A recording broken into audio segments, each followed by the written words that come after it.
하느님은 이렇게 말하더군요. 부자가 되는 것은 어렵지 않다.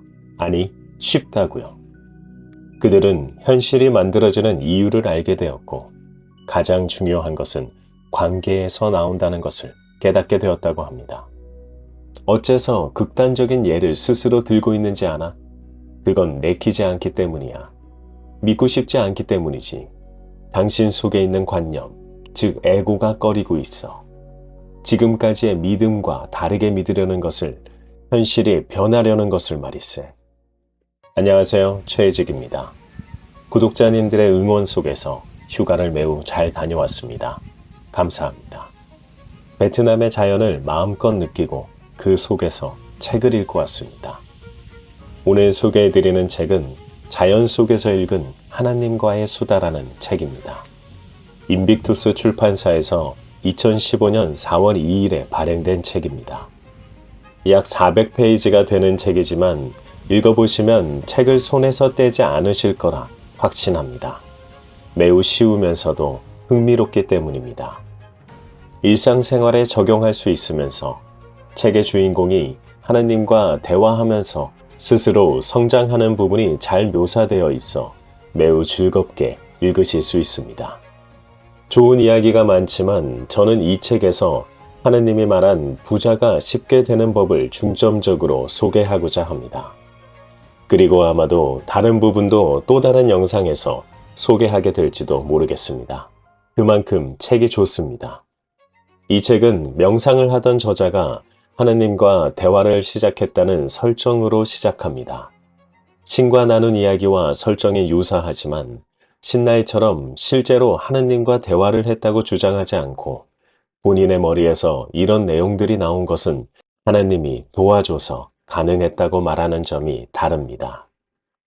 즉 실제로 대화한 것은 아니고 설정이지만 그 내용만큼은 주옥 같다는 건 신라이와 유사합니다. 그럼 시작하겠습니다.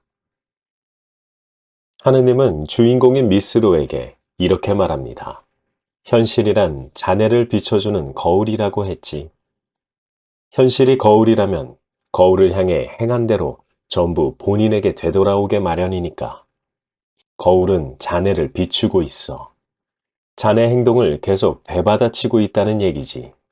친절하게 행동하면 친절한 행동이 되돌아올 테고, 거울이라는 현실이 자네가 믿는 친절함을 반사하는 셈이니까. 자네들 인간들은 이렇게 말하는 것과 다름이 없네.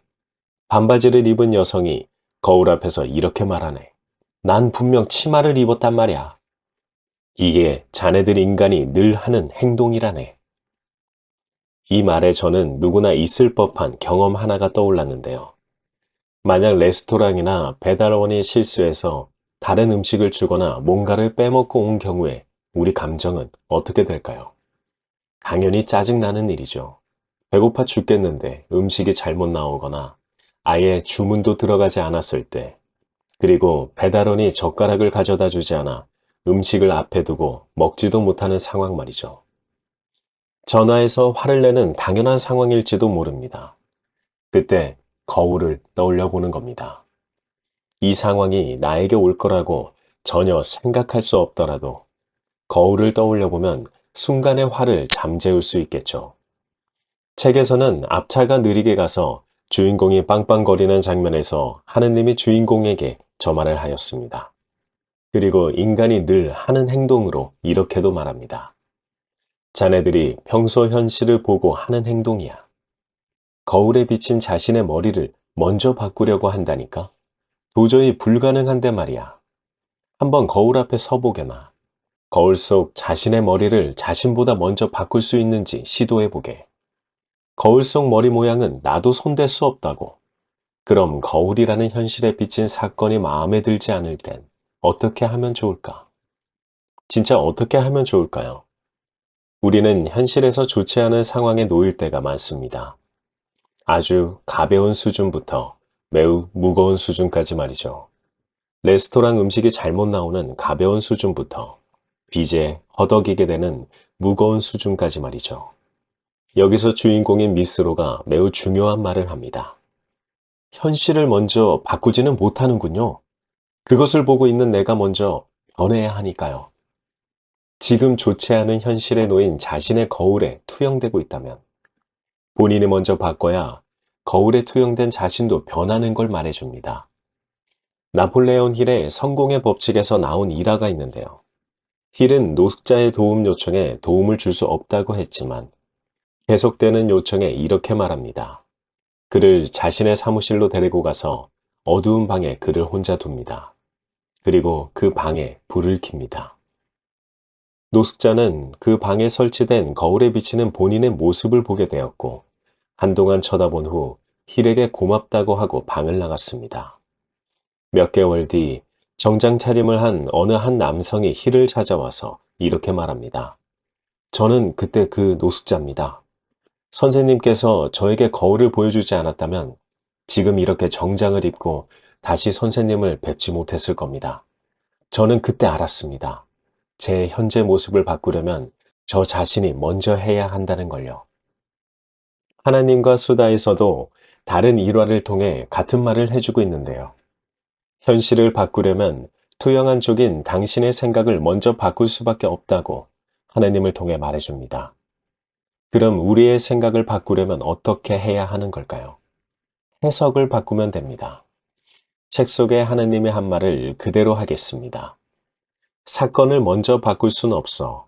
사건이 일어났을 때 어떻게 생각할지를 먼저 바꾸는 수밖에 없다고. 거울은 먼저 웃지 않는다. 과거는 지나간 것이라 바꾸지 못하고 거울에 계속해서 투영되고 있습니다. 그 거울에 투영된 것을 바꾸려면 본인이 먼저 웃어야 합니다. 이미 일어난 사건을 바꾸려 하지 말고 그 사건을 해석하는 방법부터 바꾸는 겁니다. 생각이 바뀌면 그저 거울에 불과했던 현실은 저절로 변합니다. 그런데 가진 것도 없고 빚만 쌓여가는 상황에서 어떻게 생각을 바꿀 수 있을까요? 거울이 현실이라 생각해도 그러긴 쉽지 않죠. 책 속에 하느님은 이 방법을 제시해 줍니다. 현실과 다른 뭔가를 먼저 생각할 것, 이게 핵심이야. 이 일에 대해 어떻게 생각하고 싶습니까? 하고 말일세. 거울을 보고 감상하지 말고 어떻게 생각하고 싶은지 의사를 표현하라고. 지금 현실이 슬프면 거울도 슬픔을 반사합니다. 그러면 그걸 본 우리는 또다시 슬프게 되죠. 이런 무한 반복에서 벗어나려면 현실과 다른 일을 제멋대로 상상하는 것을 말해줍니다. 거울에 비친 일과는 다른 일을 거울보다 먼저 생각할 수 있어. 우주의 변화를 일으킬 수 있는 유일한 힘이지 상상. 내가 인간에게 부여한 기적의 능력이 상상이야. 어떤 사건이 생겼을 때 그것에 의미를 부여하는 것은 본인 스스로가 유일합니다. 좋지 않은 사건을 만드는 건 본인 스스로입니다. 자동차 접촉 사고가 나서 자동차가 부서진다는 건 하나의 사건입니다. 여기서 의미를 부여하는 건 우리가 됩니다. 어떤 사람은 수리비 걱정, 다른 어떤 사람은 보험금으로 차를 교환할 것을 생각할지도 모르죠. 책에서는 현실을 빠져나오는 방법으로 상상하기를 제안합니다. 상상하는 동안 마음은 가벼워질 것이고 가벼워짐이 현실에서 빠져나오는 징조라고 합니다. 지금까지 이야기한 것들이 대체 부자가 되는 것과 무슨 상관이냐고 생각하실 수 있습니다. 하지만 매우 중요합니다. 모든 자기계발 서적이 정확히 한 곳을 말하고 있습니다. 생각을 먼저 바꿔야 한다고요. 그러나 우리가 살아온 경험들, 그리고 세상에 만들어진 질서, 우리가 받았던 교육들이 우리에게 부정적인 생각을 만들게 하고 긍정적인 생각을 가지는 것을 힘들게 만들었을지도 모릅니다. 그런데 그걸 바꿀 수 있는 것도 본인 스스로밖에 없습니다. 본인을 옥죄는 것도, 본인을 세상 편하게 만드는 것도 모두 본인만이 할 수 있습니다. 이를 알고서 이 책에서 말한 부자가 되기 쉬운 방법을 소개하면 더 이해가 쉬우실 겁니다. 그래서 거울과 상상을 먼저 소개했습니다. 이제 책에 나온 쉽게 부자가 되는 방법을 소개하겠습니다. 부자가 되기 위해서 책 속의 하나님은 크게 두 가지를 말해줍니다. 하나는 충족감을 채우는 것, 다른 하나는 돈에 대한 인식을 개선하는 겁니다. 충족감을 채우기 위해서 하나의 게임을 제안합니다. 바로 이따 찾기 게임입니다. 우리가 세상을 살면서 부족함만 보는 습관이 우리 몸속에 깊이 있을지 모릅니다. 우리 주변에서 부족 말고 충족을 찾아보는 연습을 해야 한다고 책은 말해줍니다. 그러면서 이런 말을 하는데요. 어째서 극단적인 예를 스스로 들고 있는지 아나? 그건 내키지 않기 때문이야. 믿고 싶지 않기 때문이지. 당신 속에 있는 관념, 즉 에고가 꺼리고 있어. 지금까지의 믿음과 다르게 믿으려는 것을, 현실이 변하려는 것을 말이세. 좀 전에 말을 드렸던 우리가 살면서 받아왔던 교육, 그리고 우리가 했던 경험들이 우리 스스로 변하려고 하는 시작인 생각의 변화를 꺼려 한다는 겁니다. 우리의 뇌도 마찬가지로 작동합니다.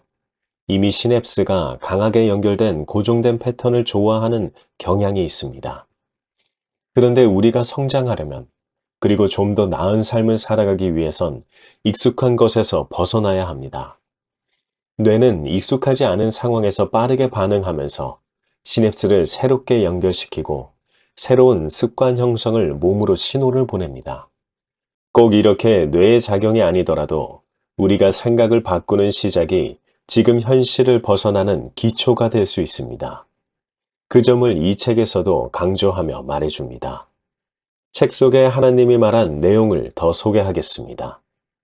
이를테면 대박의 꿈을 안고 늘 30억 원짜리 복권에 당첨되었으면 좋겠다고 생각하는 사람은 부족함만 찾아 언제나 없다를 보고 있네. 돈이 없다, 돈이 없다, 돈이 없다 느끼며 살고 있기 때문이야. 부족함을 믿는 이 사람의 현실에는 이 밖에도 많은 부족함이 보이기 시작할 테지. 하지만 그 사람이 자신의 저금 통장을 보고 저금이 1,000만 원이나 있었네 생각하게 된다면 충족의 관점으로 보게 되었다는 얘기라네. 이렇게 관점을 달리해서 있다, 있다, 있다고 충족을 여러 차례 느끼게 되면 현실에서도 많은 충족이 보이게 될 게야. 저는 이 대목에서 이하영 원장의 책이 생각났습니다. 없는 것만 바라보면 없는 자가 되어버려 있는 것도 사라진다. 있는 것에 감사하면 있는 자가 되어버려 없는 것도 나타난다. 딱 들어맞는 내용이죠. 하나님의 말을 들은 미스로는 이렇게 말합니다. 뭐 하긴 고작 1,000만 원이긴 하지만 있다고 생각할 수 있는 편이네요. 경차 한 대 정도는 살 수 있겠어요. 하지만 역시 벤츠 정도는 돼야죠. 하나님은 바로 말합니다. 또 부족함의 관점에서 보고 있구먼. 있다를 찾기 시작한 지 고작 24초 만에 없다를 찾았어. 어찌나 실력이 출중한지 말도 안 나오는구만. 혹시 우리도 이렇지 않을까요? 있다에 감사하기보다 바로 없다를 찾아버리는 상황 말이죠. 거울을 떠올려 봤을 때 부족함만 찾는 본인의 모습이 거울에 투영됩니다. 그러면 거울은 계속해서 부족함만을 투영할 겁니다. 반면에 충족함만을 찾는 본인의 거울엔 충족함만 투영될 겁니다. 그럼 계속해서 충족할 겁니다.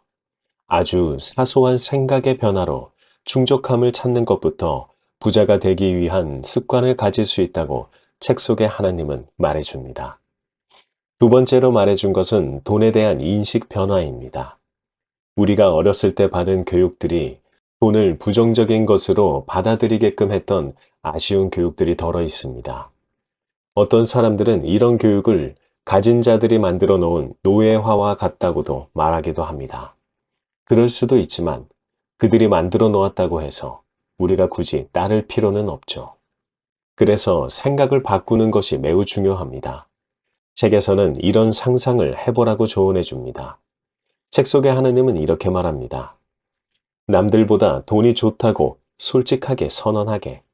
난 말이야 엄청나게 많이 돈을 좋아한다고. 10만 원을 헌금하는 녀석을 보면 아주 사랑스러워. 그리고 돈에 대한 인식 변화를 위해 연습해보는 활동을 이렇게 제안해 줍니다. 눈을 감고 당신 나름대로 하느님을 상상합시다. 당신은 하느님 뒤쪽에서 그를 바라보고 있습니다. 천천히 다가가 보니 하느님은 기쁜 얼굴로 뭔가를 세고 있습니다. 조금 더 다가간 당신은 그것이 대량의 지폐 뭉치란 사실을 알아챕니다. 어림잡아 1억 원은 되어 보이는 지폐 뭉치를 하나님이 기쁘다는 듯 세고 있습니다. 그때 당신의 상상 속 하나님이 당신에게 이렇게 말합니다. 돈이란 정말 굉장한 거야. 난 돈을 아주 좋아한다네. 당신은 하나님에게 이렇게 말합니다. 다행이에요. 저도 돈을 아주 좋아하거든요. 결정적인 존재에게 허락받았다고 느끼며 마음 깊은 곳에서 안도감을 온몸으로 퍼뜨립니다. 우리가 교육받았던 돈은 더럽다는 인식을 깰 수 있는 효과가 있을 수 있습니다. 당신의 관념이 돈을 받아들이기 싫어하는 가장 큰 이유가 돈을 가지면 하느님에게 벌을 받을 거라 생각하기 때문입니다. 애당초 하나님과 돈은 아무 상관도 없습니다. 돈을 받아들이고 싶지 않아 하는 당신의 근본적인 관념을 바꿔야 합니다고 책은 말합니다. 혹시 신나이에서 나왔던 뿌리 생각이란 개념 아시나요?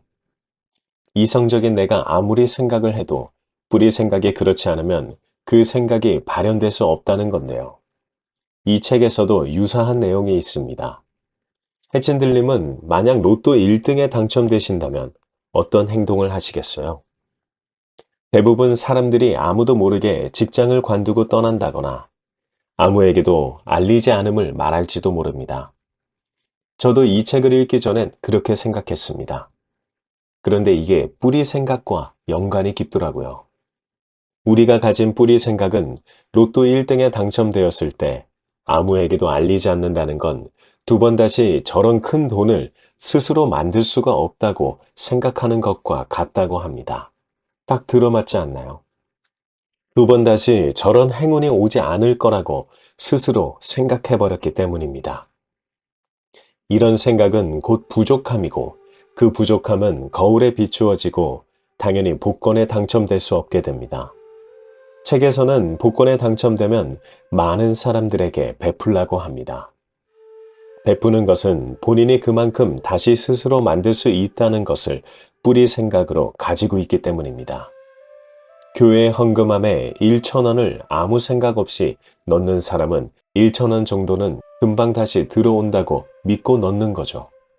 그럼 먼저 10만 원을 넣어보면 어떨까요? 책 속의 하나님은 이렇게 물어보면서 이를 부자척도 박스라 부릅니다.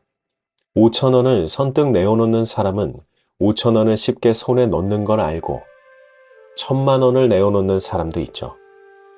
우리 마음속 수많은 돈 관련 관념에 대한 종합 지수를 돈의 수치로 측정할 수 있습니다.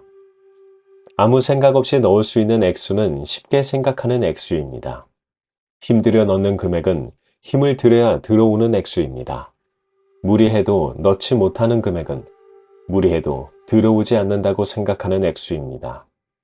이 활동의 상한선은 10만 원으로 설정하고 연습해봄을 책은 제안합니다. 저는 베트남에서 자전거로 도시 구경을 시켜준다며 베트남 돈으로 5만 동이라 하여 선뜻 탔는데 알고 보니 1인당 50만 동이었습니다. 우리나라 돈으로 2만 5천 원 정도 되는 돈이죠. 두 명이니 자전거 동네 한 바퀴에 5만 원을 지불하였습니다. 이때 마침 이 책에서 나온 부자척도 박스가 생각났어요. 아까워하지 않고 감사해하며 주었습니다. 정말 신기한 것은 이 다음에 저에게 온 행운들입니다. 굳이 돈이 아니어도 다른 형태로 오는 행운을 하루 만에 느꼈죠. 핸드폰에 물이 들어가서 유선 충전이 안 되는 상황에 어디 가서 무선 충전을 사야 할지 전혀 몰랐지만 마트 앞에서 서성이고 있으니 베트남 사람이 와서 본인이 무선 충전 사는 곳을 안내해주고 호텔까지 태워다 주겠다는 겁니다. 물론 택시 영업을 하신 거지만 무선 충전기를 사는 곳에 같이 내려서 번역기로 번역도 해주시고 매우 친절하셨습니다. 그리고 택시비는 전체 다 해서 5천 원이었습니다. 만약 제가 사기당했다고 생각했다면 제 현실 거울에 사기가 비추었겠죠. 그럼 다음날에 또다시 사기를 당했을지도 모르죠. 관점을 바꾸면 확실히 현실 자체를 다르게 받아들일 수 있어 생각이 창조를 한다는 말이 다시 와닿는 순간이었습니다. 다음 편은 디펙 초프라의 당신이 우주다 책을 하려 했지만 양자 물리학자와 함께 쓴 책으로 내용이 다소 과학적인 면이 있어 살짝 다음으로 미루고 오늘 소개해드린 책의 두 번째 편으로 인간관계를 중점으로 잡아 다시 소개해드리겠습니다. 그리고 해친들림 전용으로 디펙 초프라 7일 명상도 곧 올릴 예정입니다. 많이 기대해주세요.